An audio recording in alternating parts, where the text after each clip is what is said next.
That's what he said. Is this thing on? Sorry, I can never get enough volume. there you go. Our production meeting lasted right up. I had to finish that sentence and say our opening line in the same breath. That's how close we cut it. Kane, are you guys still Mariah? It's by the way, it's just Kane and Mariah tonight, and Missy is back to work from maternity leave. Ooh. I thought it was rough getting used to having the kid around, getting used to Miss going back to work and not being here to cater to his every need, while I sit back and say, "Oh, my precious boy." Now that's an adjustment. Well, that is. Welcome to fatherhood. Welcome to fatherhood is right. It's not fun sometimes. It's not. I tell you what, it's enjoyable. Let's not lie. Not all of it is enjoyable, but it's one of those things. No, it's not. You know, it's not a walk in the park. Right. No. When I told you guys that this would rock your world, I wasn't lying. No, it's rocking. No, you weren't. It's rocking.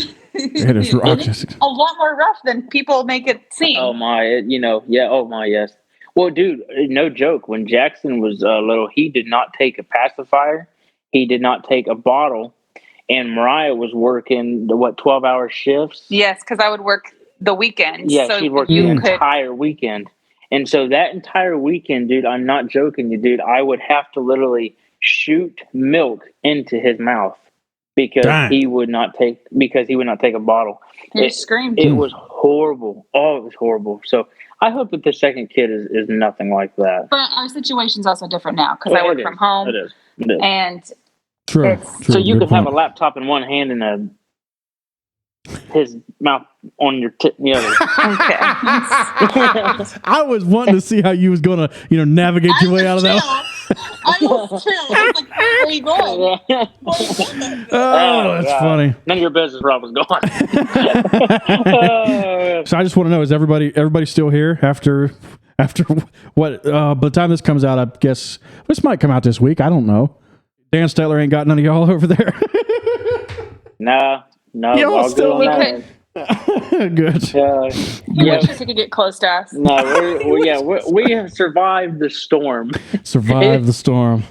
It was a storm, my guy. Yeah, there were times. There were some times I was like, oh my goodness.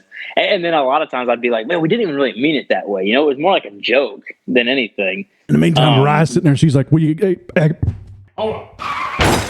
Mariah's sitting there and she's like, we absolutely meant it that way.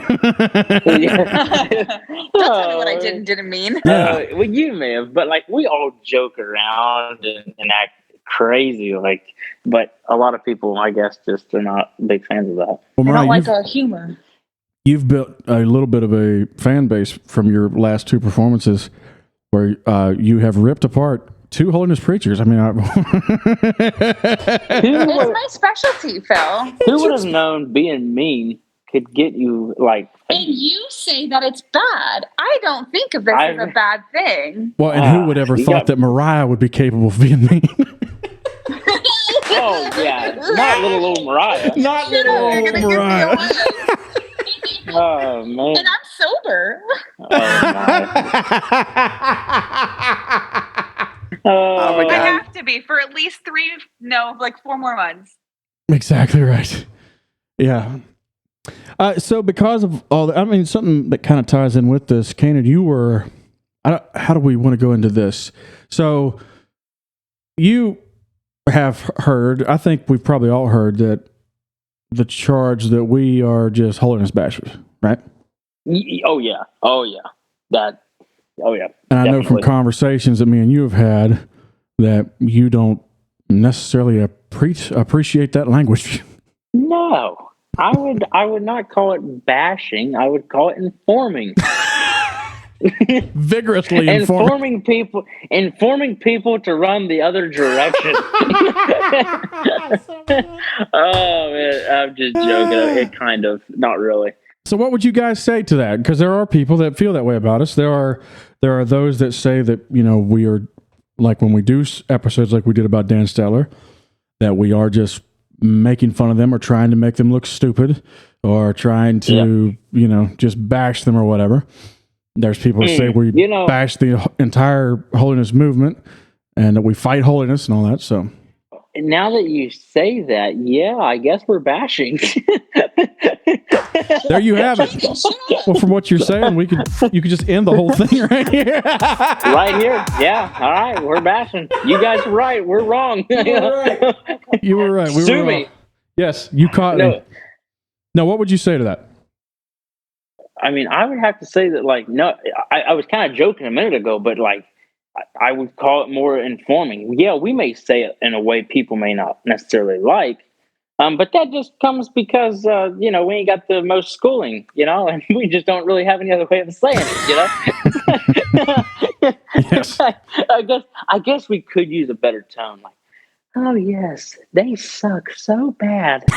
I just can't stand them. For some reason, stupid. That is so much more offensive. I don't know why, but it is. No. All I'm saying is, who's the crybaby now? Well, I mean, that's a good point. I mean, there has been a lot of crybabying going on, but okay, so yeah. Ryan, let me ask you this then. So there are people who don't appreciate, like,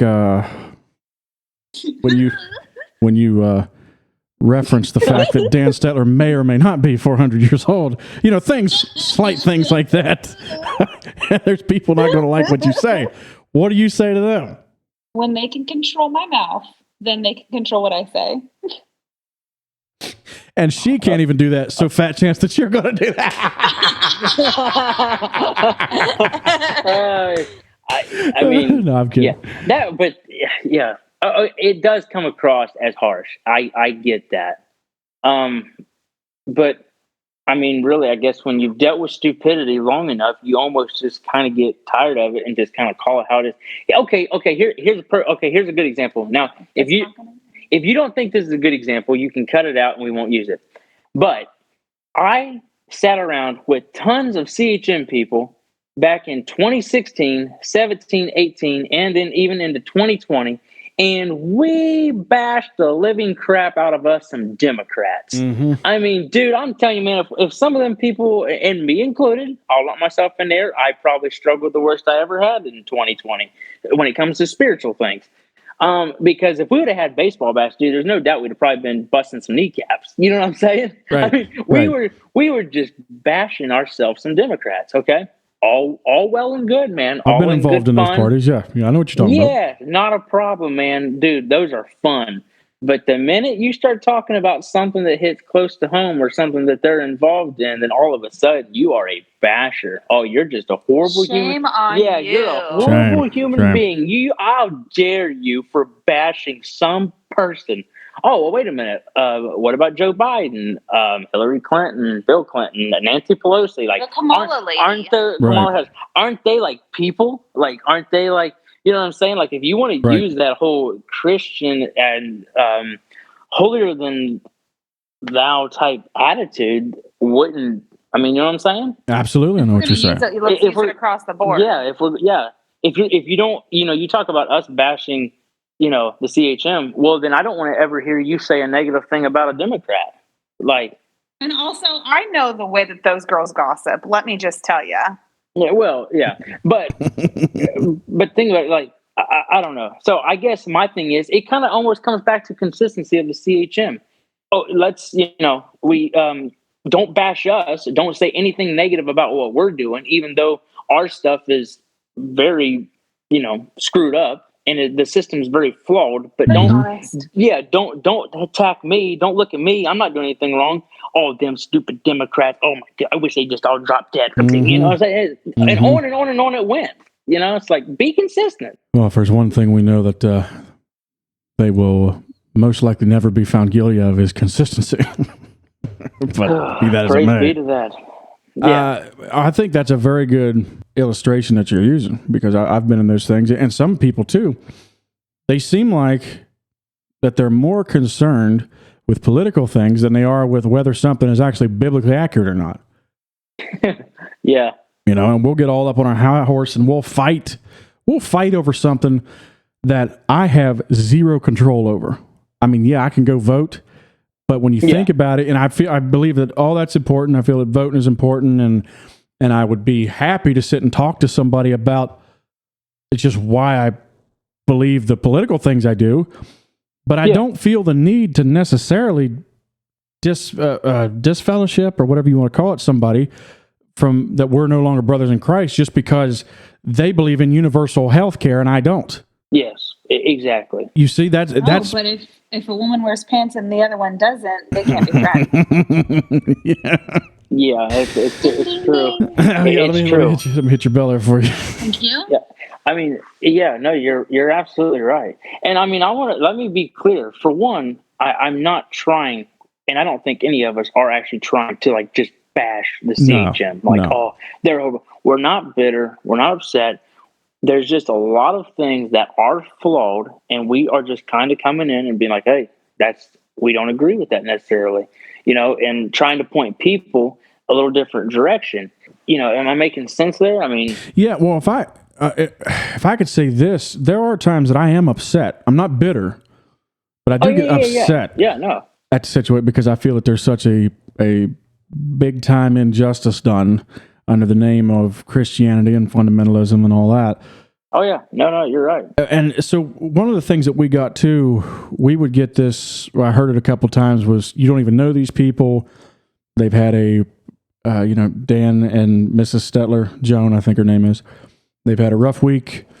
Lay off of them. All this, that, and the other. And to me, it's like, okay, I get all of that. And if somebody was disagreeing publicly with my dad the same way that we disagreed with Dan Stetler, yeah, I'd be pretty upset. It would hit home. But to me, that doesn't necessarily mean anything. And I'll tell you why.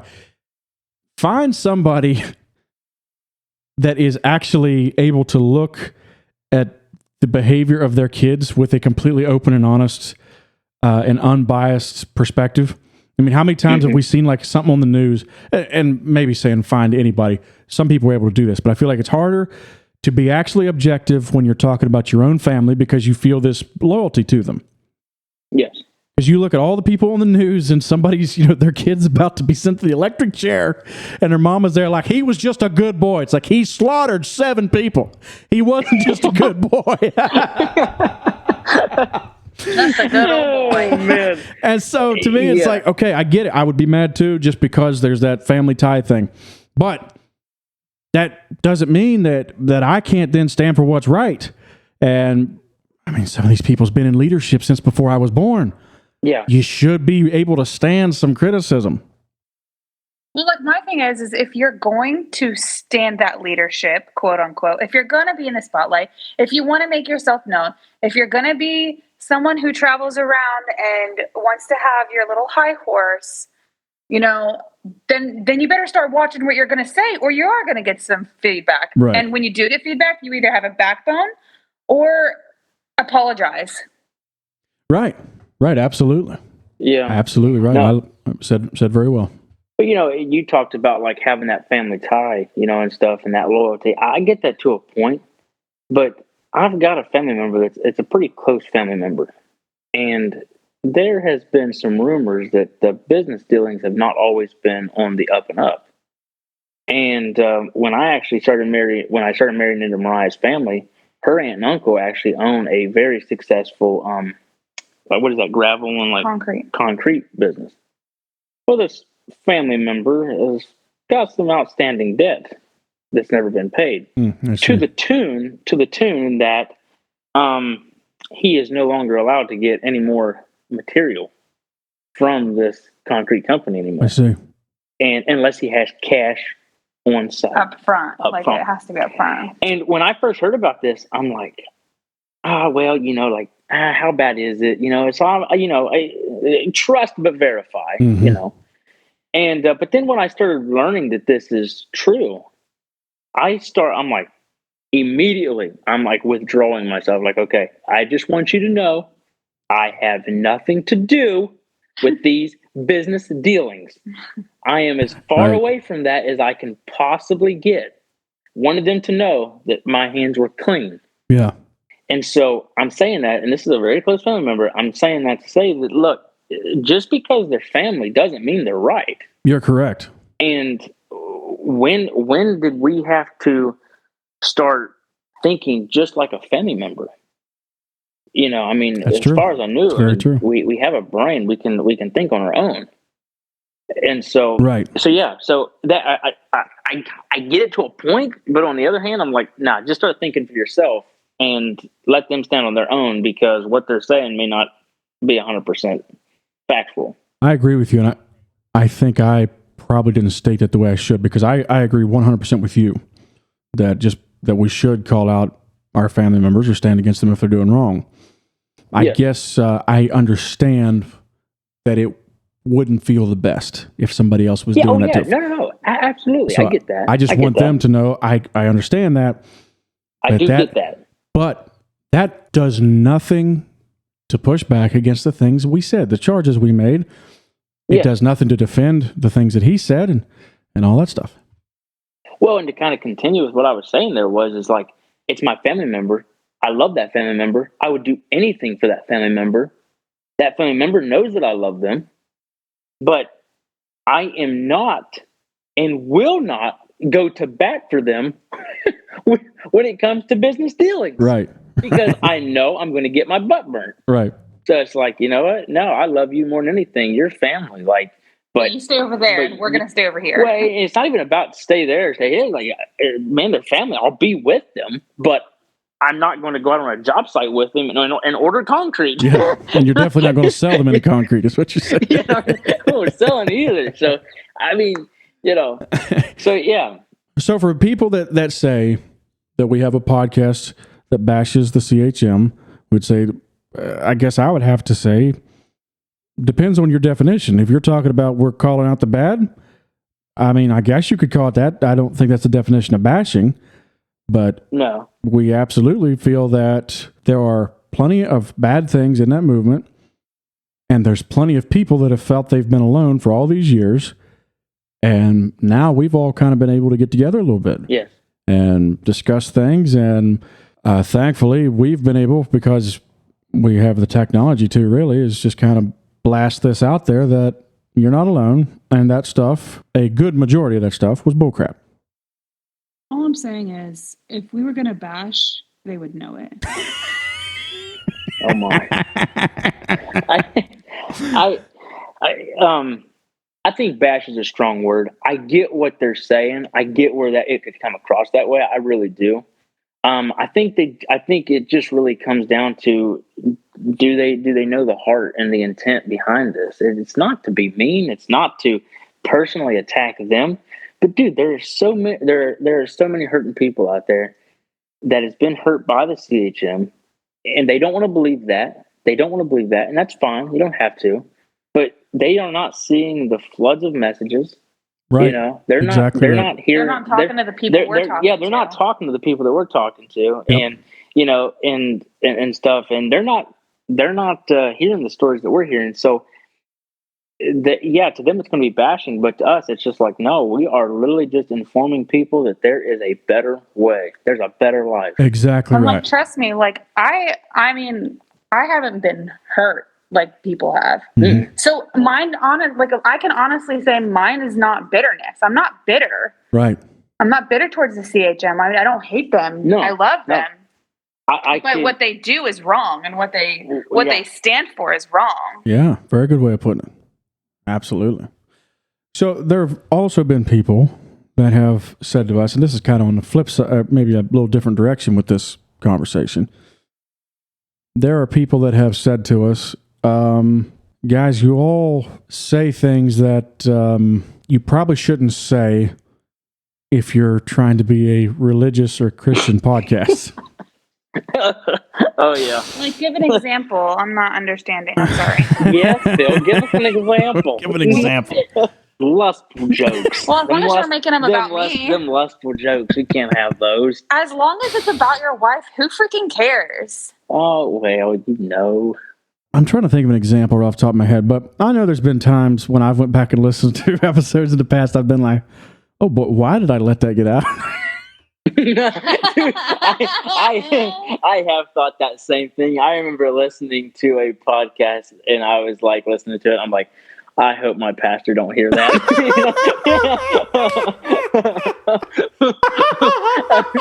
I mean, now I will say I have said some really funny stuff to my pastor because I mean he is family, but like it's just usually like me and him, you know, like and I'll just say something stupid and then he'll laugh and then say, "Oh, that's awful," you know. In only a way that he can. Yeah, only way that he can. Right. But Right. but to hear over a podcast, I don't know how he would feel about that. Well, so I guess this is something that I wrestle with a lot, trying to figure out, okay, exactly what can I say as a Christian, what can I not say? Yes. Just don't take the Lord's name in vain. That's all you got to know. Praise be to He. Praise be. I feel like that's pretty much my main one that I stay away from is taking the Lord's name in vain. Yes, absolutely. There are other things. Granted, there's times I do feel that I cross the line. But I feel that overall, we do a decent job on the podcast, and we do try our best. I can say that. We do try our best to we do. Behave the way that we should. I feel that there's also a culture difference between us and a lot of other people. I would say you're right about that. And I'll give you, for instance, so Kanan and Mariah, when I have come out there before, there's been times I've been standing around, me and Kanan's been standing around in a circle of guys or whatever, we've been talking. And it is so easy to make those Indiana people bust out laughing because they're very uncultured. Well, I think they're more cultured than we are. We're the uncultured ones. They're more cultured. We're the more uncultured. They're the ones cultured.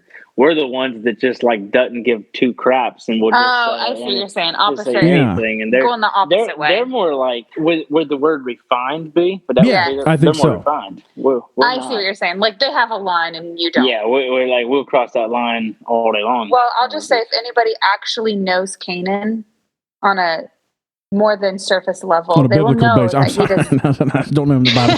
Sorry. My bad. He does not have a line to cross. I got to say, it is fun to that is true. Dude, it is so much fun just to like, you're almost like one of those guys that those little toys that like you can just, when you pull them back and then they got the, and then you just pull you back and just watch you fly over the edge of a cliff. Somebody said that the other day. I can't remember who it was now, but they're like, dude, you're like a wind-up toy, man. Just wind him up and let him go. It's like I was like, yeah, that's. Yeah, it is funny though. Right. It's funny though.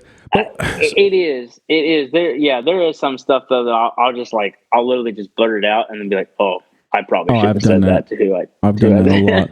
So I guess what I'm getting at is, and obviously not everybody in Indiana we can make laugh, but there are some people I've noticed that because it's like, Kanan, you're not from West Virginia, but you're probably the most hillbilly person I know of in Indiana. And well, I mean, dude, I grew up 2 hours away. Well, actually, no, I only grew up like an hour and like 15 away from West Virginia. Right. I mean, West Virginia border, dude. So I was deep in them hills, man. So you were. And so I feel like that the way that we say things and the way that we think is not going to mesh with everybody. And a lot of times we don't realize that what we're saying might, ruffle some feathers. It's honest to goodness truth. No, I think you're right. I do. Yeah, because a lot of the stuff a lot of stuff that I have said and stuff is like just jokes that I would have made it, every day. You know what I'm saying? Like it's just kind of Well, and there were you're right. There were times I'm trying to remember. So, and to give a better example of this too, I remember we started cracking jokes as soon as somebody dies in my immediate family, like. The stuff that is said immediately is so dark and such black humor, I guess you'd call it. It's how we deal with it. We could either sit around and cry like pansies, or we'll crack some joke about the poor soul that just departed this earth. Dude, well, man, I remember when your dad passed away, dude. I think it was the very next day. I drive down there, sitting on the couch with you. You cracked some joke, and I like spun around really quick to like look at you like. What? He just said that? and then of course I just start dying laughing, and then it was on from there. Like all bets were off. Free game. Oh my goodness. My brother John, cracked a joke about mom killing dad one time in a CPR class where mom was also in attendance. And he's like, because oh boy. This is a dark story. Let me think. This might even be too dark for me to tell. Because I know you're only going to get this. Okay, I'll just blurt it out. Mom had to do CPR on Dad. Okay. Mm-hmm. So my brother John, he's in this. He's in EMS and all that anyway. So those people are very hardened. Yeah. And then on top of that, the way our family jokes about things. And he right there in class, he's like, well, yeah, my mom, she killed Dad doing CPR on him. And said everybody was just like, just like looked at him like eyes all big. He said it went over like a basically like a dead sparrow. Nobody thought nobody thought that it was funny. No one thought that was a great joke. No. Me on the other hand would have laughed. Oh yeah, yeah, absolutely, dude. Absolutely. So I think that's a lot of it. And there's things. It is. Yeah, there's things too. We are also the most, like this state, West Virginia, and then and also coming from the Holiness movement, we're isolated, so therefore we're not politically correct, and that's not by choice, and that's not that's not a brag on my part. So there's going to be some things, I know there has been in the past, that people's like, why would you make that joke? It's like, look, I'm sorry, we don't mean anything by it. I just like somebody brought up one time about prostitution. They're like, prostitution's not funny. It's like, I get that prostitution's not funny, but a joke about a prostitute can be funny. I mean, I'm sorry, I don't know what you know what I mean? It's like very funny, actually. There's so many. I mean, it's not that when I see a prostitute that I'm like, she deserves that. That's not it at all. Or when I'm cracking a joke, I'm not like, them trying to force that, all women forced into prostitution. It's not. I don't know how to make that any clearer. But no. I get. You're not doing a super hot job. What did she say? Where did she say you're not doing a super hot job? Well, it's because we are trying to be easy with this, and we're trying to be easy. Patter around this. This is not the way this conversation would go if we were sitting on the back porch. No, dude, not at all. There's probably times I could be more careful with what I said. I mean, okay, so I wonder so like the joke about the whole panties like halfway down his throat when the girl walked in and he was doing his laundry. I wonder how that joke went over. That probably didn't go over too well. Actually, I didn't get any flack for that. One of our listeners said he figured we would, but we didn't. But never. No, never did. Because to me, that is a perfect example of you were creating an absurd story, which is then absurdity a lot of times equals funny. Yeah, and it was equally as absurd as the darn rule that they had in their book. It was the joke and that rule, they deserved one another, and you made that happen. It is true, but we would have got a flag if they could just envision what I've envisioned with this. How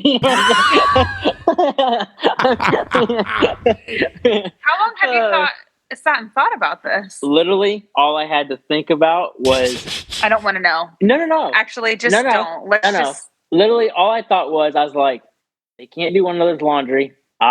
Somebody got busted. And I was like, I bet you he was either... And all I thought about was the door flung open, and there he is with hang out of his mouth. Dude, that's all I had to think about. It's hilarious. Whenever somebody hears that rule, every single person, their mind goes to exactly what you said. That's the only thing that makes sense as to why they got their rule about why, men and women, stay away from each other's laundry or something. Yeah, cannot do laundry because those delicates are going to make you do just what I thought they might do. Anyway. I love your way of explaining things, Ken. We got way off base. We did. But no, I mean, in a way we did and we didn't. I mean, we're just trying to say that there has been some, I don't know if you want to take us out, there's been some people that's kind of, talked about like, maybe we could clean it up a little bit. And, and I could definitely try, but man, on the other hand, like, well, and this too, this whole podcast, dude, if they realize how this podcast was born by us sitting around a table, eating and laughing and cracking jokes, and we just happened to share a story about the CHM and how we thought it was inconsistent, and boom, there it is. Right. I miss the food. The food was good. The wings. Well, and I think also, I feel that since I've left the movement, Phil Robertson has been one of my big influences. Oh, I love Phil Robertson. And the Robertsons don't get me wrong, they're not vulgar, but they don't like second guess every single thing's come out of their mouth. He says it plain. In fact, he said something on the show. He's like, when I saw you burst forth from your mother's loins, and stuff like that. I knew my sex life was over, and just stuff like. Yeah. And to me, it's like, well, that's not vulgar. It's just he's just saying it plain, but not in a dirty, vulgar way. Yeah, no. He's very old school. Yeah, he is very old school. I also think that the Bible was not really, didn't tiptoe around a lot of things too. I mean, have you read the Song of Solomon? How many times it talks about boobs in there and legs and stuff? Which, don't get me wrong, I completely support the Bible, especially that. I love that book of the Bible.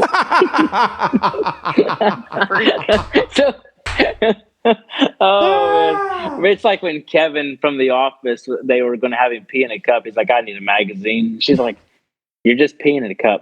I would still like a magazine. He's like, oh, man. And so also, I think we should also say that if you're coming from a really bad situation, where some of this really bad stuff has happened to you, please don't stop at us. We are completely uneducated on the topic. Oh, yeah. None of us are counselors. None of us are any kind of, philosophers or anything like that can barely take a peek into your brain and tell you what's going on. Yeah. Quickly bypass us and run screaming for, something that's actually able to get you some help, which I think I said on the episode that I just recorded. There's places like Grace Story that deals with a lot of this stuff. Yeah. There's Focus on the Family deals with a lot of this stuff. They're a lot more gifted in the language department, and you will never hear a joke about doing laundry on that show, I'm guessing. Never, probably. And that's probably never. And that's not a put down at them. That's why they've lasted so long, and we're hanging by a thread over here. No, I mean, man, my opinion is like those are the places that you could possibly get some real help. We can start you in that direction, but they're going to be the ones that's going to finish it. You know what I'm saying? Like, we're like your starter pack. Yeah, we're like the guy whenever you're pulling into the fair. Whenever you're pulling into the fairgrounds and the fair is the main objective, we're the guy telling you where to park, just like pointing you that direction. Just keep going, pull it up a little more over there, and then walk over there. Oh man, no, it's true. I think. Man, was that everything we had on the list for tonight? I think so. I mean, we could tell some stories, go on a little bit longer if you like. I mean, what kind of? We could. Okay, let's rip into Marshall Smart and the Victory Trio. No, I'm kidding. Oh, praise be to you. Let's do it. Just joking, everybody.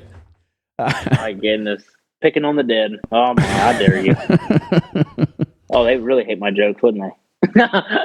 Oh, dude, like I said, when I was 10, I got put on a naughty list for jokes then. When I was a good little holiness Christian. Can you can maybe edit out the name if you want, but which one was that? I'll tell you what it was. And this is not to be disrespectful. It was Penny Ford, yes. Okay, yeah. Okay, so I remember you telling me about that story there. Dude, I remember, same woman, Penny Ford. We got permission to go into McDonald's after midnight on Sunday.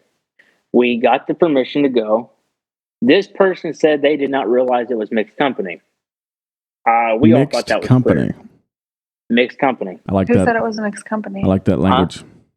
Well, they later came back and said that they didn't know that it was mixed company and that we were not allowed to be out, all of us together, even though there was adults with us, but they were younger adults. So that you were a horny 12-year-old.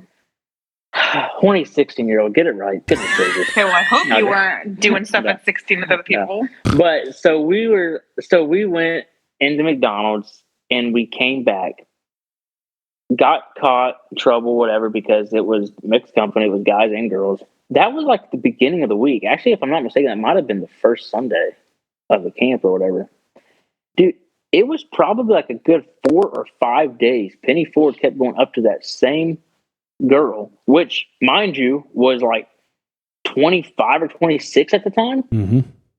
And just kept like, I can't believe you'd be doing something like that. Like just going on and on about it. Like, dude, it was almost every day. And it's like, Wouldn't okay, let her rest.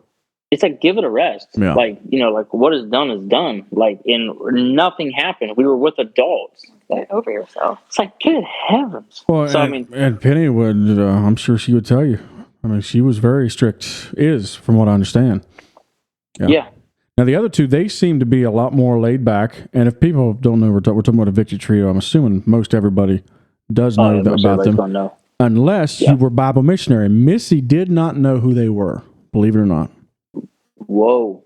Because the Bible missionary, they look at all the rest of the holiness movement. They're like, I will see your cult and I will raise you a little more. Bible missionary they are a step, they're a step above everybody, and not in a good way, man. Not in a good way. I mean, you do, and here's another thing too, and is if people have listened to this podcast long enough, I don't even know, people probably done turned this off by now, but if you listen to the podcast far enough, and hopefully this will stay in, there are different levels to the CHM. Yes, there are. And a lot of times when we are referencing CHM, we're not always talking about like the ones around here, even in Indiana, or I'm not anyways. Dude, you get into like, is it the Bible Holiness? Like, I don't know if we should start name drop or not, but like name the drop, Bible baby. Holiness. You'll make John Becker very happy this evening. They are extremely conservative, dude. Like, man, like they'll freaking disown family members if they don't agree. I know this for a fact. I'm seeing this firsthand. It's like, how in the world? That's next level, man. Like, that is next level. So a lot of times when we talk about CHM, there's different levels. Like, I never saw crap like that, and thank God I didn't. Now, is there that in there? I'm not saying there's not. There very well could be. I think that there is to a certain extent, but not to the level of that Bible Holiness. I think you're onto something there, because the ones I grew up around were more like that. Maybe not disowning family members, but they would get pretty darn close. I mean, we had situations where like you had one Holiness church, but the other one was considered a liberal one, even though it was still Wesleyan stinking holiness, which is far from liberal. Oh yeah. And people would promise God from the one church that they would not step foot in the other church. And then somebody from the family would die, and they would beg the relatives not to have the funeral at the other Holiness church because they had promised God they couldn't step foot in it. It was a teetotal wreck. Dude. That's insane. And you tell me that is of God. I do not know how you can say that is of God, and how the system's not flawed. Our system's not flawed. It's not. You have people, and what you're saying is 100% true. You got people literally promising that they won't step foot in this church because of what, they're allowed to have a beard. I mean, you know what I'm saying? Like, sometimes it was so stupid. It was like some of the dumbest stuff. Like, so and you saw, and I know you saw way more of that junk, than I did. And sometime I think it would be good for us to, we've had other people tell their stories, but we've been kind of vague about ours. Like, we've brushed over a lot of stuff, like especially our each individual. Oh, yeah. So at some point I would like to, just sit down and, okay, I'll tell mine and you tell yours, Mariah tell yours, we'll basically do what we've had LaDonna and Tracy and Gerald Buston do. Yeah. Just tell, okay, here's exactly where I went to church, and here's, if you want to go that, I got no problem doing that. Yeah. But, you're talking about there were different levels of CHM. And this is kind of surprising to me, because you have the Bible Methodist, okay? So they usually like to portray themselves as a little more level-headed, right? Yeah, yeah. And a lot of times they do come off as that. I've been around some Bible Methodists, and I feel like overall I could get along with them. Yeah. But from what I understand, Dan Stetler is a Bible Methodist. And so if you have somebody that is, on his level saying these kind of things, don't you think that like somebody would want to maybe clarify the position or what? Yes, I get what you're saying. So with the Bible Methodists, they do have like a very very wide, or very what's the right word I'm looking for? Like, diverse? Would that be the right word? Yeah. They do have some extreme conservatives, but then they also have like not. Like You know, all. not extreme liberals. Just Because people that are reasonable. That's what they would say. Yeah. Yeah, they would say, "Oh, those are extreme liberals." No, you have your extreme conservatives, and then you have people that are You're normal. You're normal. You're definitely more level-headed people, and so that's the cool thing about that is kind of the cool thing about Methodists is it does seem that like at their camps and stuff. I've never been, but I hear that they're really good, and I hear that you do have a lot of people coming together worshiping, and nobody really cares like how that one's dressed or how, you know what I'm saying? So I do get that, but it is kind of disappointing that you don't see. Okay, so let me put it this way. The church that I used to attend, it was Webster Pike Bible Methodist Church, and it was still Bible Methodist Church when I left there. Mm-hmm.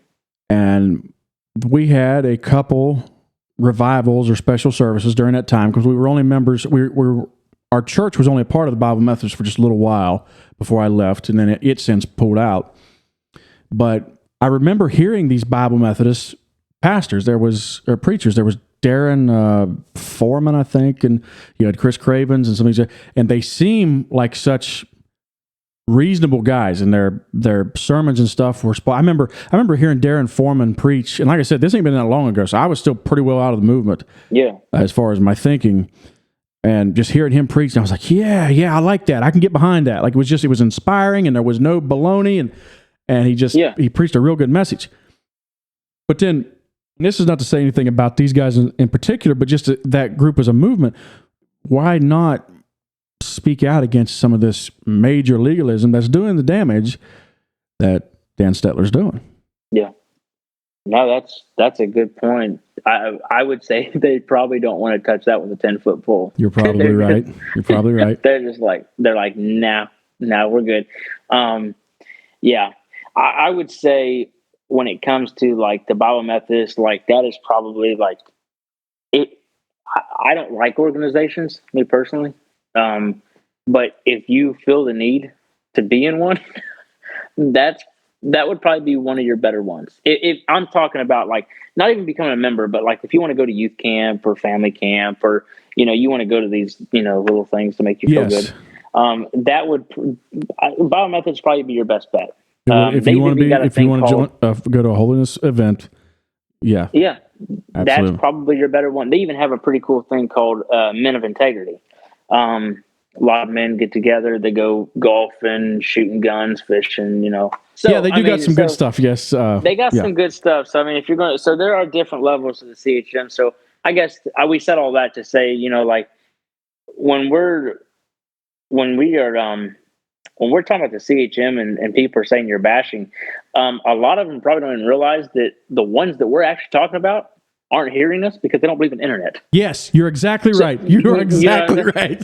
So it's like more than likely you're getting hurt and upset and thinking that we're bashing you, and it's like that's on you because you must have something to be feeling guilty about because we're not talking about you. Because literally the people we're talking about is people who don't have internet. So it's like, yeah, that's a very very good thought. I think we're good. Now, I will say there is something though about Methodists though that does kind of get me. Is like they let the churches kind of handle it themselves, and I like that. They do seem to be more level-headed in a lot of things. But if you're going to become a member with them, their rules do seem to pop up pretty hardcore. Yeah, there's some stuff in there, and to me, it's a lot smaller of an issue than the other ones, but there's still unbiblical requirements in there. Yeah. Like I've mentioned before, something about the whole like joining secret societies or something like that, or I think gambling's even in there as well. It's like, guys, you can make good arguments as to why you shouldn't do that, but you can't say to be a Christian you can't do this stuff. Yeah. So knock that out of your manual, then have the discussion about here's why I think you probably shouldn't gamble, or why you might not want to join the Masons or whatever. I don't even. It's just an opinion. Right. It falls back into it's just someone's opinion. Yes. But I will say in their defense, and I mean it's not really in their defense because I'm not really taking it for anybody or bashing anybody, but I read it's I-Town. It's the name of a church out here in Indiana, up in the Indy area. It's a mega church. What do you think they run? Like 5,000-6,000 people? Easily in a weekend. On a weekend? Easily. So it's a big mega church. Like, it's not conservative whatsoever. Like, they actually, before you can even become a door greeter at this church, they actually have like this pamphlet that you have to like look over. And then I think you have to sign it. And you have to sign it, I believe. And there was actually some stuff in there that I was like, I don't really agree with this, to where I could sign my name on this and be like, oh yeah, I'll fall in line with that. Right. Yeah. There was drinking. There was like no alcohol whatsoever, no wine, no nothing. I'm pretty sure it said heavy drinking. Or heavy drinking, yeah. Which I get behind that. Yeah, it's like, well, no, we'll have to think and pray about that one. I get behind the heavy drinking. But there was like no gambling. There was quite a list, and I'm like, oh my word, like, I would have never thought this big mega church would ever have these kind of like requirements for you to be a worker in the church. Like, it just, well, it doesn't work, because we always were taught the reason there are mega churches is because they're just looking for a lesser road, and great falling away. And yes, exactly right. Because when I read that, I was like, whoa, like, I would have never would imagined. But yeah, dude. This is where sometimes I don't think I realize how much of an influence Phil Robertson and all them have had, but that's where I kind of learned some of this from too, was like where they talk about, that the church buildings, that like the church is not a building. The building has zero significance, none. Yes.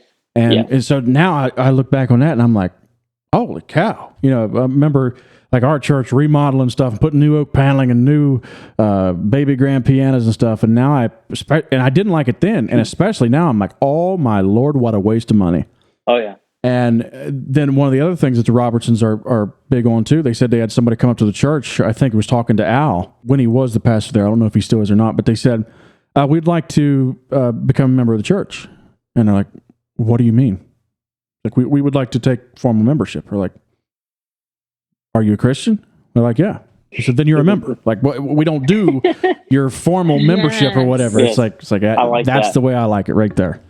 Yes, I am the same way. That's how I like it as well. There's no reason to turn it into a cult. Or a club. Yes, because you guys get me wound up again, and we're too close to quitting. So, but one of the things I have heard, I will say this, even from UBC on some of their rules, which like the one rule where if you have your hair in a braid, for ladies, of course, you have to like tuck it up in somehow, like it can't be hanging down. And you have to roll up the ends. The ends can't be showing. Not the ends. The ends can't be. Ends. Also, that's even stupider than I thought. Well, no, they're exactly the same amount of stupidity, but it doesn't make any more sense. So then what we'll jump to, they'll say, well, this is just how we feel that we've decided to do it. And then they will immediately jump from that to, and if you're here, you've agreed to, so you don't want to break your word. And they jump from trying to defend it to saying you agreed to it, because they know the first argument, they're standing on a banana and it's about to fly. Yes. They cannot defend themselves. They know it is the stupidest thing anybody's ever heard. So they immediately have to jump. and it is true. They immediately have to jump to, but you said you would do it. Well, yeah. What? I mean, I said I would, stick my finger up my rear end. But you want me to do that? Tell me, what do you want? It's just anyways. All right. It's so true. It is so true. Sorry. I love how you put that. That's amazing, bro. Oh man. We might as well shut her down, huh? Oh, by the way, don't forget our Cafe Press store that we have up and running. I should hawk that probably more than I do, but cafepress.com/Hillbilly Broadcast. Get anything with our glorious face even on it now. We got that. Be sure to get that to wear to your next CHM event. Yeah, buddy. Y'all good over there? I think so. I think we're good. All right. I love y'all.